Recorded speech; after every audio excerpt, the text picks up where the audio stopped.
First up, for the opening keynote of SINCON 2021, please welcome Genie, Head of Government Relations and Public Affairs of APAC at Kaspersky. A very good morning to everyone, and it's a pleasure to speak to you today. For more than 2 decades and counting, we at Kaspersky have been monitoring the latest trends in cyberspace and refining our solutions to mitigate the risks. We all know that cyber attacks have grown in prevalence and sophistication.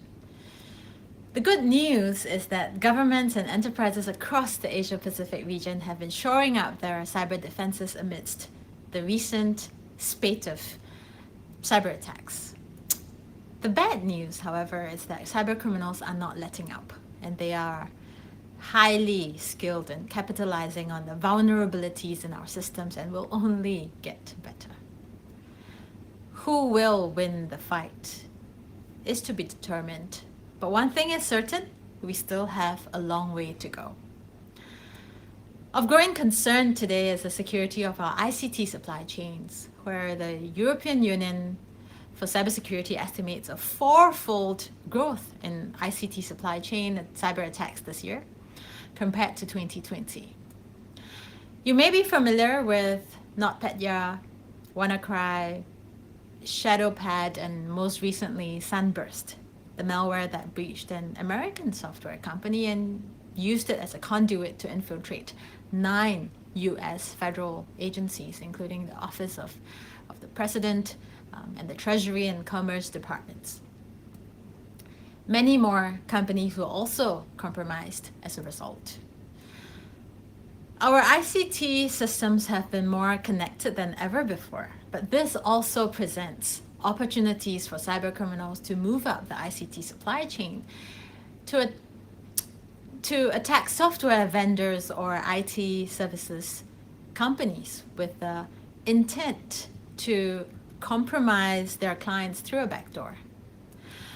Once through, hackers can conduct cyber espionage, mine data, or extort money by releasing ransomware. For instance, earlier this year, hackers breached a different American software company and in turn infected hundreds of its clients with ransomware. In exchange for the decryption key, smaller companies were made to pay $50,000 and larger companies $5 million. And of course, individuals like you, like me, were not spared either. Stores like the Swedish grocery chain Coop were forced to close their 500 supermarkets after the same hack knocked their cash registers offline.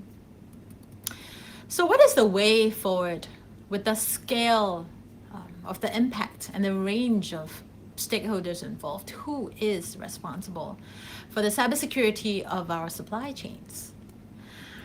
The answer is simple. It is you. It is me. It is everyone. For one, the global nature of cyber chains necessitates a coordinated global response. There is an urgent need to align on rules, on norms for cyber chain risk detection, management, and response for every sector.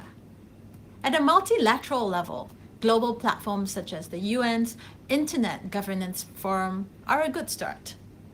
Just last year, Kaspersky, together with the East-West Institute, Ministry of Communications, Information and Technology of Kenya, and the Association of Users of Information Systems of Morocco led a workshop to discuss ways to develop transparency in global ICT supply chains. At a bilateral level, countries like Singapore and the US have an MOU on cybersecurity cooperation, which includes information sharing and expert joint exercises. Companies must also take responsibility for these things, right? It should be untenable. It would be, in fact, untenable and inefficient for a company to audit the network security of all its software vendors and partners, or rely on the government for that matter. One solution is for businesses to develop special agreements with our partners and suppliers who share resources and data. 79% of enterprises already do so today. But beyond such agreements, we believe that accountability should be a fundamental principle for all businesses. And this underpins Kaspersky's Global Transparency Initiative, where we welcome people to government partners, regulators, enterprises, partners to review our source code at our transparency centers, with 5 across the globe and counting. For those who may not know how to do so or what to look out for exactly in the process of reviewing source codes, we even go so far as to teach people how to evaluate product security through our cyber capacity building program. I'm happy to share that governments across Asia Pacific and the world have already undergone that training provided by Kaspersky and have given us good reviews. Together with FIRST, a global network of government and private certs, which Kaspersky is privileged to be a member of, we have also published our ethical principles for responsible vulnerability disclosure, which anyone can access freely online. Recently, we also went one step further to provide a list of software components known as a software bill of materials to help our partners to get a better understanding of what's inside our products and software architecture, and hopefully provide assurance in the security and integrity of our solutions. I do hope that we will collectively keep up this momentum and that governments, industry, and individuals can come together to plug the gaps in our ICT supply chains by enhancing our collective baseline level of cybersecurity. Of course, this is easier said than done. Nonetheless, I hope that the examples I've shared really give you an idea of where to start. Conferences like this, the SINCON, are a good way to build these connections and mutual understanding. And I really just wish that everyone can have a rich and fruitful discussion throughout SINCON. Thank you very much for having me.